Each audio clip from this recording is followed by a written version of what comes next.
And welcome back. I'm your host, Frank. I'm joined by Anthony. We really have a remarkable story here as Anthony of the Knights of Christendom here, who joins me on the line, gotten a little back and forth with conservative pundit Dinesh D'Souza. If you guys don't know who Mr. D'Souza is, he's very big on the political right here in America, making appearances everywhere. Got into the conservative movie industry, film industry. Most recent years putting out Trump Card, Death of a Nation, America, Imagine a World Without Her, and Obama's America. He's been on the offensive trying to save the conservative movement, trying to fight the left in his own way, from that right-wing perspective. And lo and behold, he responded to Anthony of the Knights of Christendom when asked, the questions about why America is in peril in that respect. And Anthony, you got a chance to converse with him. I find the exchange between you and Mr. D'Souza very fascinating. I'm going to let you explain to our audience exactly what took place, and let's analyze what Mr. D'Souza is saying. Well, Frank, the conversation has been short but intriguing. He has not responded yet. I suspect he may not. What I would like to say first, just in case Mr. D'Souza does happen to listen to our cast, is that I'm perfectly willing to have an open discussion with him. I'd prefer to have a private discussion with him off of Twitter. And I think we'll really go over some of the ideas here that we've always spoken about at KOC. But I think this really just highlights what's actually going on. So our exchange consisted of Mr. D'Souza's initial tweet where he essentially is bemoaning the awful conditions the women of Afghanistan have to endure, which is absolutely true, and comparatively how the feminists and the woke activists here in the United States are largely silent on all of this, and they're more concerned about their pronouns, essentially. Now, what I tweeted to him boiled down to saying, you and your conservatives of your ilk are always losing. Have you stopped to consider why you're always losing? And his reply is what is most intriguing to me, because he could have taken me to task on that, and he could have said, well, Trump won, and we've won elections, and we're still winning elections in places. But this really boils down to a stunning admission. He says, yes, I've considered it, but I'd like to hear what you have to say about it. Something to those terms. Now, I suppose you could say, oh, well, he didn't really mean that conservatives always lose. But by his very reply of saying, yes, I've considered why we always lose, it's an admission. And so I essentially replied stating that we have squandered, the West has squandered our cultural heritage. And I wish I would have said our spiritual heritage as well in hindsight. But I pointed out that we can't keep going down this path of moral relativism. And it's pluralism itself that has been enshrined in our nation that has led us to this moral relativism.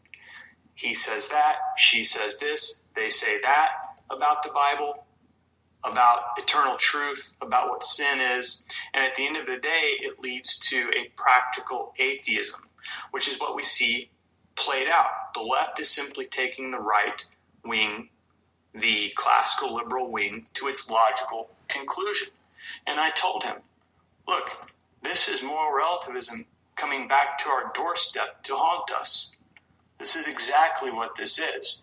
And I told him, hey, the solution, because what's my solution?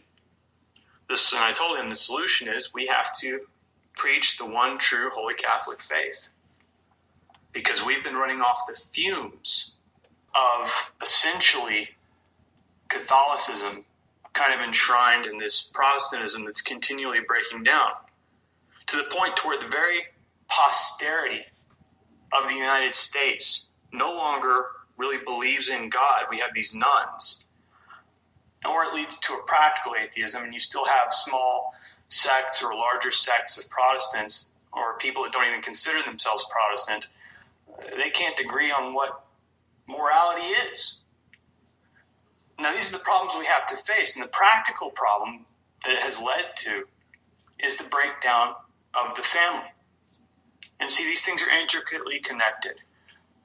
The state breaks down if the family breaks down. Well, why did the family break down?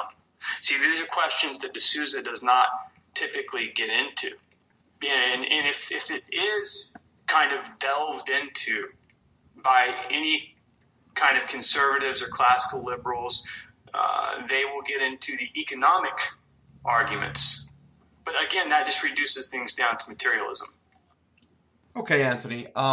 That's very fascinating to me because it really highlights what we've been saying here at the Knights of Christendom for a long time, and that is the right is in a conundrum because the Enlightenment values that they've embraced is really a double-edged sword, and it's coming back to bite them in the rear end at this point in history. And it's just a matter if conservatives want to realize this. Now, to stay for the record, I used to be a big Dinesh D'Souza fan. I went to see a couple of his movies in the theaters back when I was in the classical liberal camp. And I will admit, at the time when I was looking at American politics from this left and right dichotomy, his movies are well done. They get you pumped up and they get you ready to go out there and vote even harder, as so to speak, is one of the talking points right now after the last election loss. And I think for Mr. D'Souza, who's in this left and right dichotomy, I think it's difficult to understand where we're coming from. But his answer is extremely revealing to me because he was not short in coming to admit the fact that, yeah, conservatives are always losing. And this is what I've been saying, at least we've been saying here at KOC now for a couple of years, and that is that the country perpetually goes to the left. Now, we can debate when it started going to the left, whether it was at the founding or whether it's at the Civil War or whether it's FDR or whether it's after the 1960s. There's a debate there. But I think in general, you start off with a liberal premise. You start off with sort of the idea of rebellion in the hearts and minds, and you formulate this government without any moral principles of truth. That rebellion, there is nobody to ever quell it. There is nobody to ever say the rebellion is over. We have found eternal truth, or we have found truth of some kind. And this is why we've seen one generation of Americans rebel against the next, right? Where children are always rebelling against their parents, which is odd, which is strange as a Catholic, right? Because we were taught to respect our elders. We were taught to listen to our elders and accept their wisdom. But in America, it's always been different. It's always been, hey, Mom, I'm going to go do myself, individual rights, kiss my rear end because I got my freedom and my liberty. And this is one of the problems of the American way of life, is that because we were conceived with the idea of rebellion in our minds and in our hearts, it really has a residual effect through every generation. And keeping that in mind, America has always gone to the perpetual left. You combine that with the fact that we have no moral arbiter of truth. We ousted the church from power in the name of, again, this sola scriptura kind of, Protestantism where everybody gets to proclaim their own sort of God. Some people call it Jesus Christ. Some people call it whatever they want to call it, but we have no moral principles of truth. We have no moral arbiter of truth. And look where we're at this point in history. And I think Mr. D'Souza admitting that they always lose is a big-time revelation, in my opinion. And I think it goes straight back to what we've been saying here the whole time, Anthony. I think we're over the target here at KOC, and I think we've been over the target right on. I think it's why a lot of people don't like us here at KOC. And with all due respect to Mr. D'Souza, it's nothing personal against Mr. D'Souza. I like Mr. D'Souza. I think he's a gentleman. He's a nice guy. He's doing his best. He sees things that are wrong, but his premise of accepting Enlightenment-based classical liberal principles is where his big flaw is, Anthony. Right, and I think the way he would respond and what he would tell you is that this country was founded on principles of moral truth. But you can't look at the positive of what the country was founded on. You have to look at what was stripped away in order to accommodate everybody's sense of what sin is and is not. And the problem is you get ever more fractured groups of Protestant sects, you have more and more people that can't agree on what sin is. And by the very nature of leaving pluralism in place and leaving this open, now we have problems with radical Islam. Now we have problems with Satanism. Now we have problems with abortion. Now we have problems with the Supreme Court declaring laws that go against natural law, actually enshrining sin itself, to where our country doesn't even enforce natural law anymore. Look, it doesn't matter how many conservatives you put on the Supreme Court, as we have clearly seen. It doesn't matter. Why? Why does that not matter? Those are the questions we have to ask ourselves. It's not so much what was here in the positive, but it's what we lacked. It's what we did not put in place at the founding of this nation. And many Protestants, back during those days when this nation was founded and the Constitution was codified, were just astounded, amazed, and troubled by the fact that Jesus Christ was left out of the Constitution, that really there's some openings and some gaps here. And look, we're dealing with the fruits of this moral relativism that it's created. Well, I think for Mr. D'Souza, I would suspect that he's put his faith in this indifferent God. And I hope I'm wrong about that. I hope he has a more definitive understanding of the nature of the one true triune God, but I don't know. And the reason why I suspect that is precisely because this is what the conservative movement has accepted, right, Anthony? If you listen to talk radio across the board, religion is something that conservatives don't want to haggle about, right? It's you do you, I do me, and as long as we don't cross each other's property lines, we don't shoot each other, which is basically the tenets of conservative morality.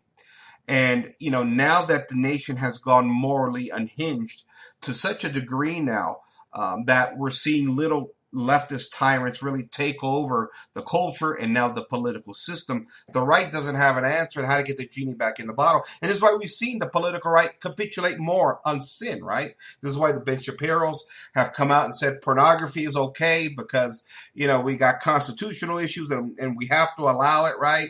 You got the Dennis Pragers of the world that have capitulated on certain issues. Conservatives always capitulating on moral principles, all in the name of the Constitution, because we cannot legislate morality. And this is why, effectively speaking, conservatives have become nothing more than de facto libertarians to a certain degree.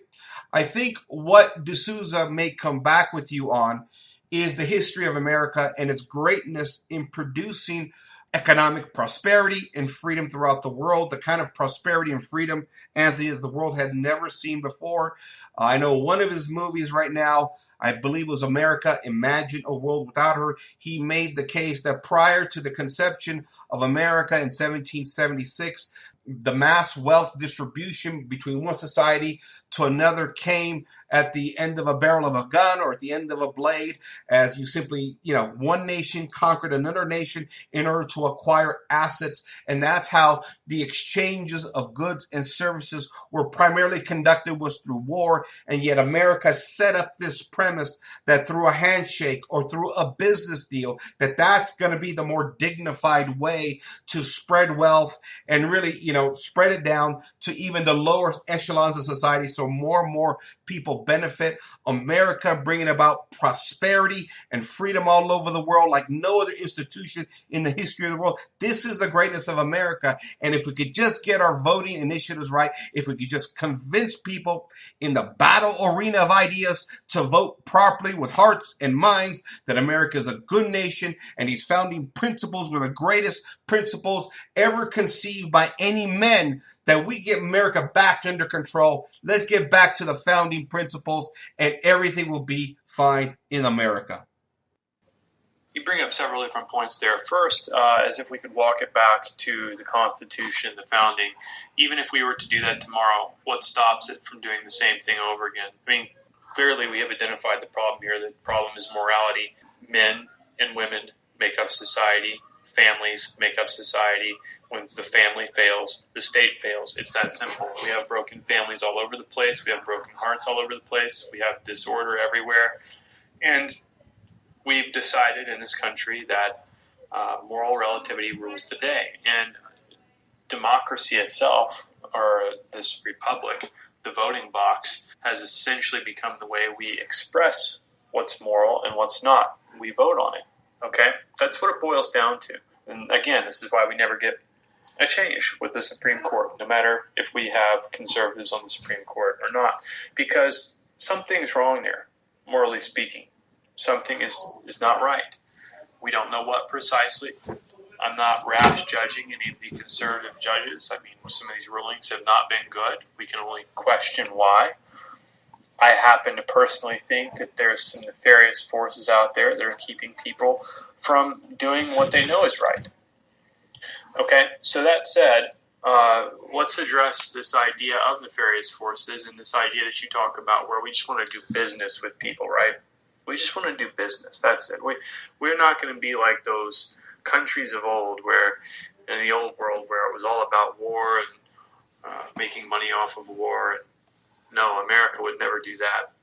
Frank, what if I told you that we had a general from World War I who fought in many different wars prior to World War I, was decorated, I believe, with the Medal of Honor, not only once, but twice. A true war hero of a general that stopped a fascist coup in this country. Would you believe that? Did you learn about that in your history books? I mean, if that was the case, if he stopped a fascist coup, my gosh, that's every American should know everything about this man. Right? Do you know who I'm talking about, Frank? Do you know this guy? Does he exist, or am I just making this up? Well, that's a rhetorical question. I'm not making this up. Quote, the business plot was a political conspiracy in 1933 in the United States to overthrow the government of President Franklin D. Roosevelt and install a dictator. Retired Marine Corps Major General Smedley Butler asserted that wealthy businessmen were plotting to create a fascist veterans organization with Butler as its leader and use it in a coup d'etat to overthrow Roosevelt. In 1934, Butler testified under oath before the United States House of Representatives Special Committee on Un-American Activities on these revelations. No one was prosecuted. They said they didn't have any evidence, Frank. It was really his word against other people's words, but you have to ask yourself, why would a general with such a prestigious career come forward and make such accusations? He was told he was going to have 500,000 men. He was offered a sum of money that was roughly equivalent to, maybe $5 million today. And so this clearly is something that has not been spoken of within American history. And there's a reason for that. There's a reason why General Butler's name is not brought up, because he also wrote a book. He also wrote a book in 1935 where he talked about how World War II was coming. And the name of that book is War is a Racket. And General Butler highlights in his book, from all of the wars he fought in, not just World War I, but all of the wars the United States was involved with prior to that, where he essentially made these areas safe for the corporations and especially the banks. And by making these areas safe for the banks, we could move in and, hey, we just want to do business, right? Well, wait a second. What General Butler is saying here is that we used force, right? We did use the Army. We did use the Navy. We did use our men to take these areas. This is clear. Now, General Butler was kind of caught in between the beginnings of communism in this country and the beginnings of fascism in this country. I mean, these two movements were both present here within the Republic.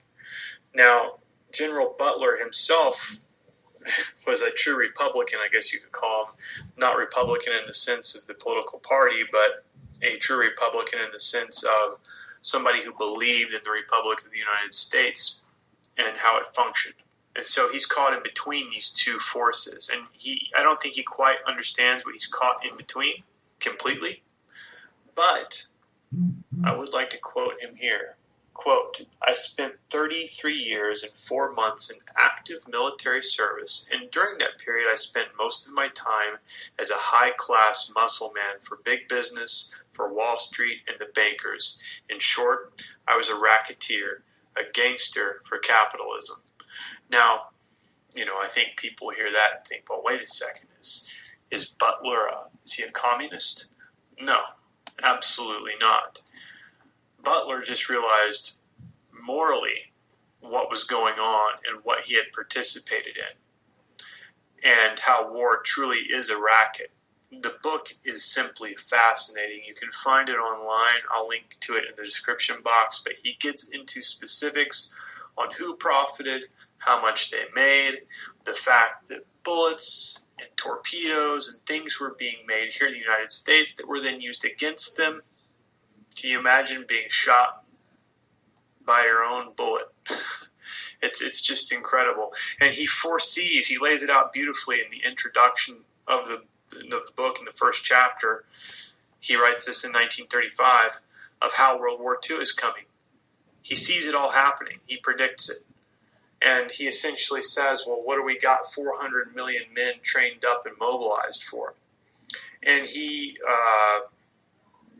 did speak about Mussolini, and he said, well, at least Mussolini was honest about it, about what all these men are doing. That, there was a war coming.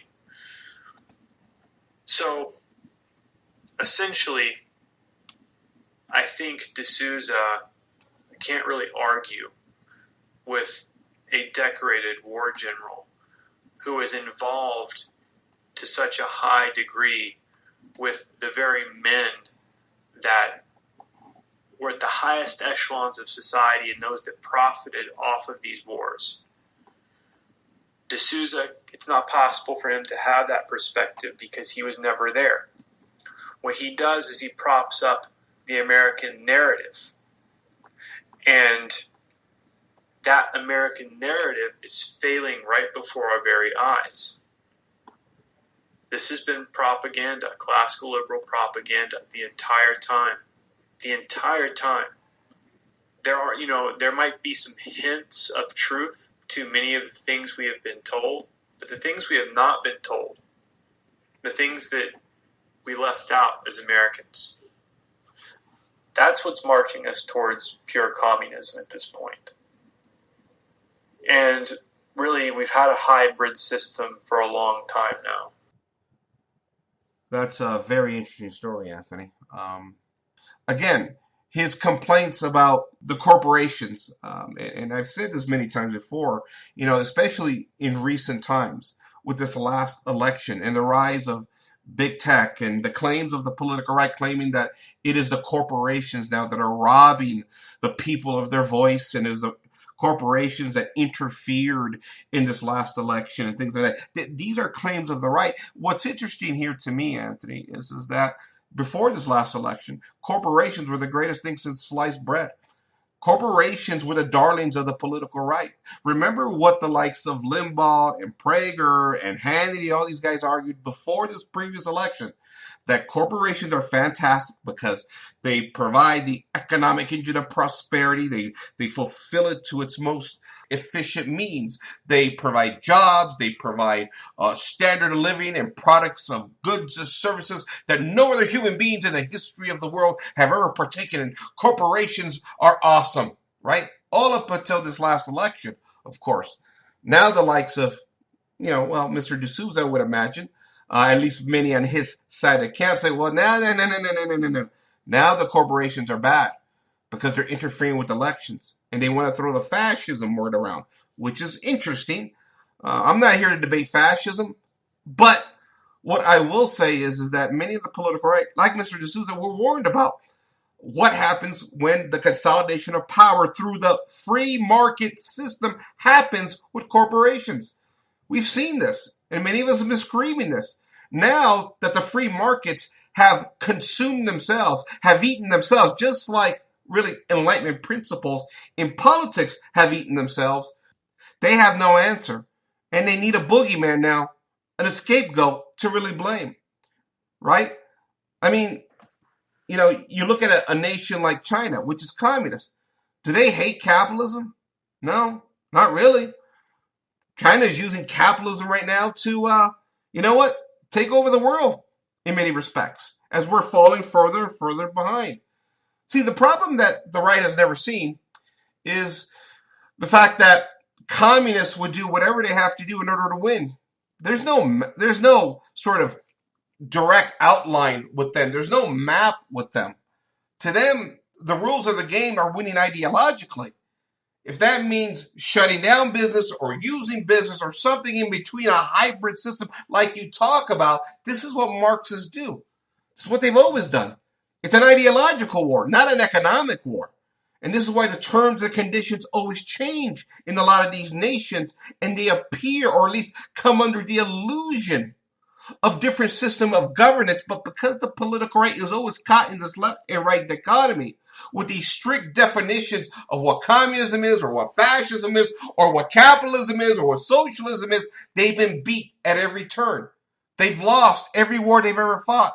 America has been going to the far left.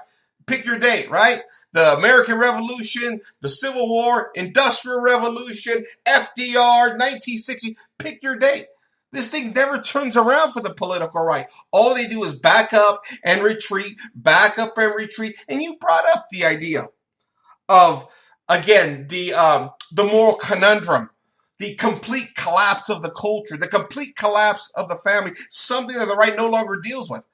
It's like when I was in the classical liberal camp, oh, Frank, we've lost the culture war. Get over it. Get over it. And this is exactly what we've done now, right? Where we don't even fight in the battle arena of morality anymore because conservatives have all become de facto libertarians, right?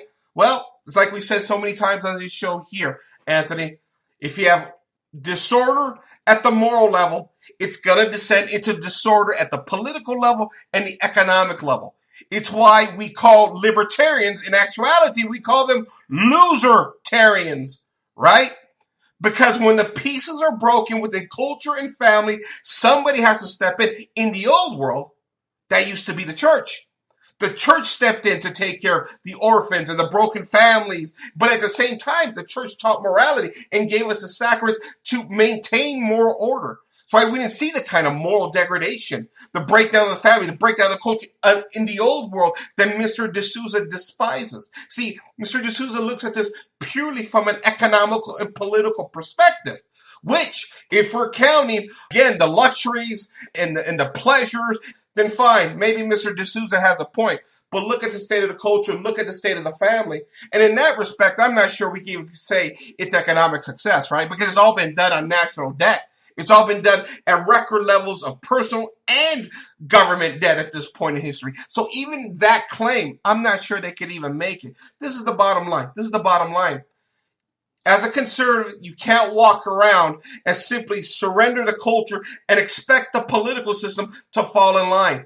The conservatives, they lose. That's what they do best. And in this tweet to you, Anthony, Mr. D'Souza admitted so, that the right always loses. Now, he may have a different conclusion as to why, but we're here to correct the record and let everybody know that we've been calling this for a long time, and we've been right here at the Knights of Christendom. Just to reiterate some of what you said in maybe a little bit different way, I think that when we have the moral breakdown in society and it's to such a high degree that it's affected so many people, and then you have these people, whatever government system you have, whatever ideology you have or subscribe to, that particular system is going to break down. It doesn't matter. When the morals go, everything else goes, because it's all of these companies and governments are made up of people. And many of these people are rotating back and forth between these echelons of power, between government and the corporations. So what happens when many of the heads of your corporations and those people that work for those corporations have become, practically speaking, atheists and have also been indoctrinated into such extreme thought of liberalism that they embrace communism? What does that mean for your country? Well, look, we know that companies and corporations are sponsoring these elections. We know how much money it takes to run a campaign. I mean, let's be honest about what kind of a system we have here. I don't want to get into too much. If I go too far, it's like, well, what happens when we get censored, And so I think I'll just stop right there. But I guess what I want to say at the end of the day, Frank, it's about evangelization. And D'Souza and all of the people like D'Souza look at this as I think, somewhat purely political, right? I mean, this is how they perceive the world. I wouldn't think in totality. But the issue is that there is no political solution. There is no ideological solution. That just doesn't exist. We're going to have to evangelize. People that are in Antifa, the people that enable Antifa and create Antifa, these people this group's made up of broken people. You can look at this and see, and they're across college campuses everywhere in the world. It's strictly a matter of the heart. We have broken hearts everywhere. You don't heal broken hearts with political ideology. You heal broken hearts with love. And the only way we can truly love is through our Lord and Savior Jesus Christ and His one true faith, His one true church that He established that teaches us how to love. Teaches us. See, because here's the thing. Here's the problem at the end of the day, Frank. We'll go back to pluralism here. Protestants could not decide what sin was. That's really the issue. That's why we have governments deciding that natural law isn't even true anymore. And if you are unable to love properly as Christ loves, then there's no hope. There's no hope. None of these people will be converted by ideological premise. They're in pain. They are broken. They need God's love.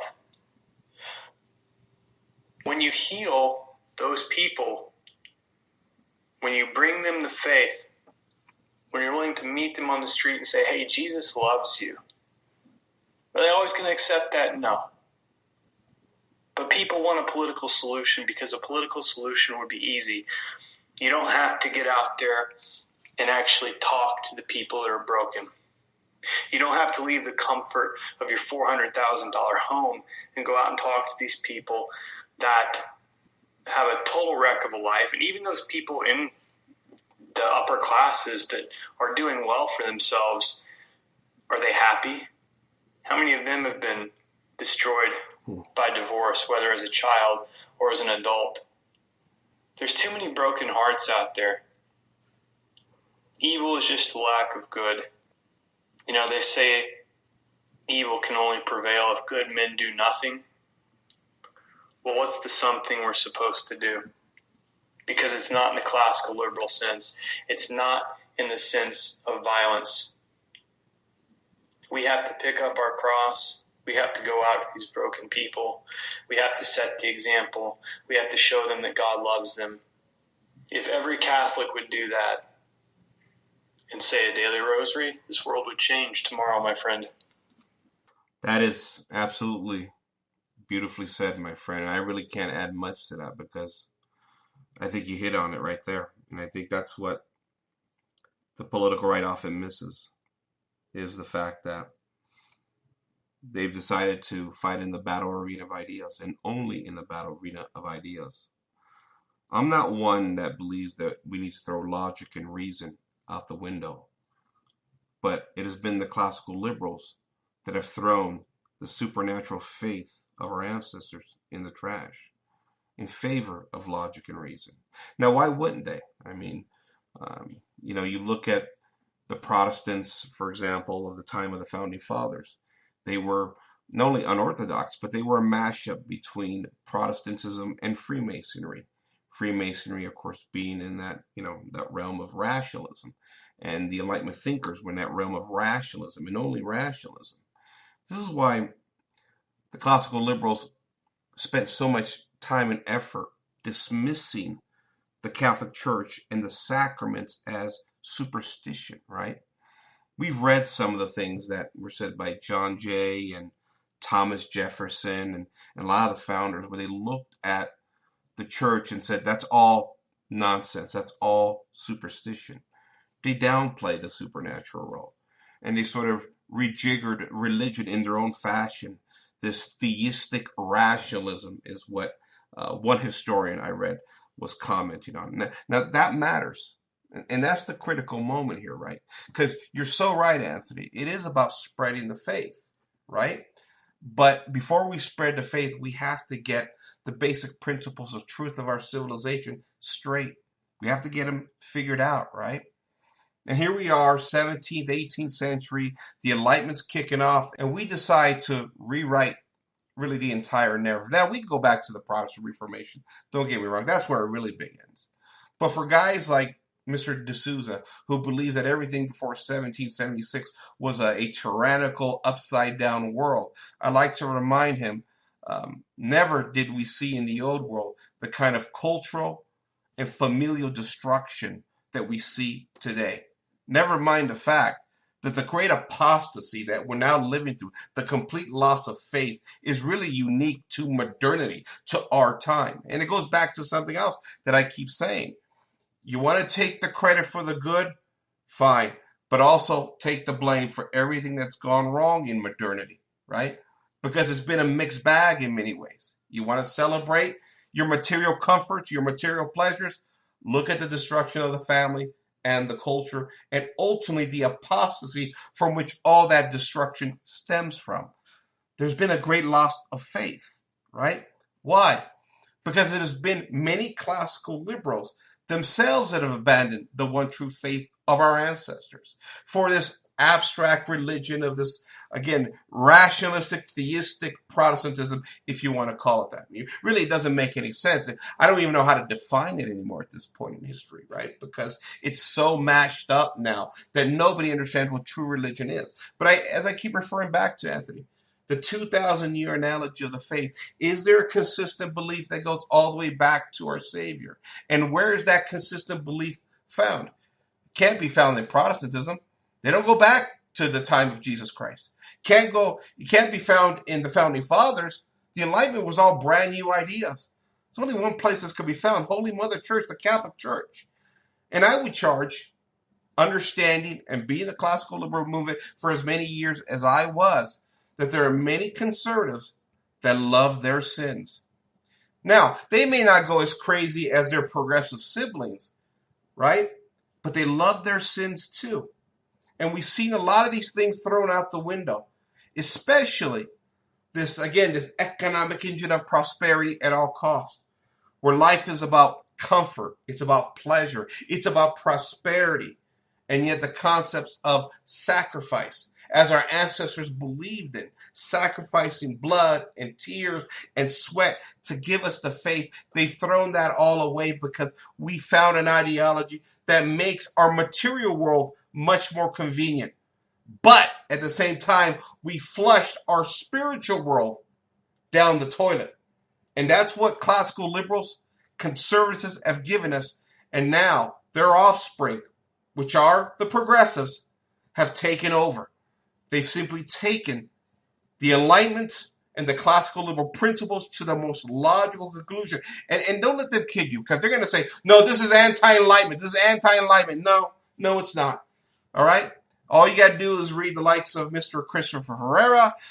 You can read, who's the other gentleman? I forget now. But there's been a lot of books that precisely highlights how this is all the offspring of the classical liberals.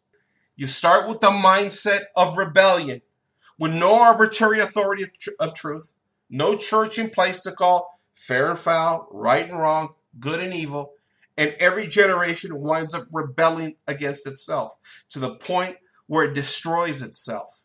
You brought up, again, all these kids in college campuses. Why are these kids leaning to the left? Simple. They're all coming from broken families. That's the bottom line. Most of them are. And if you got a few good kids in there that come from good families, they're being radicalized at these universities at this point in time because the allure of this altruistic freedom, sex, drugs, rock and roll is consuming all of them at this point in time. First, robbing them of the faith. And secondly, it is titillating their passions that cannot be controlled by principles of philosophy or rationalism. Passions that need the eternal truth of God, the sacraments, and Holy Mother Church. Those things which the likes of Mr. D'Souza have rejected. That is the problem here. Most conservatives don't see it, don't want to see it, don't care to see it. Because just like you said, Anthony, we now live in a world where we get to debate what sin is. Who gets to pick and choose which are good sins, which are bad sins, which are okay sins. In the end, this is what the Protestant Reformation and the Enlightenment unleashed. This is why our show we did recently on the orthodoxy of the Founding Fathers is so critical. You want to tell me the Founding Fathers were religious men? I say, so what? Bah humbug, who cares? My question is, were they orthodox men in the faith? No, they weren't. And they set in motion this liberal society that is unraveling before our very eyes. And it's up to the likes of Mr. D'Souza to recognize the errors he has made. Find the church and you will find Christ. Find Christ and you will find eternal truth, because Christ the King is the Prince of Peace. I want to thank my friend Anthony. Again, great dialogue, great story he brought to the table today from Twitter. This is Frank signing off for Frankly Speaking and the Knights of Christendom. Good night, everybody.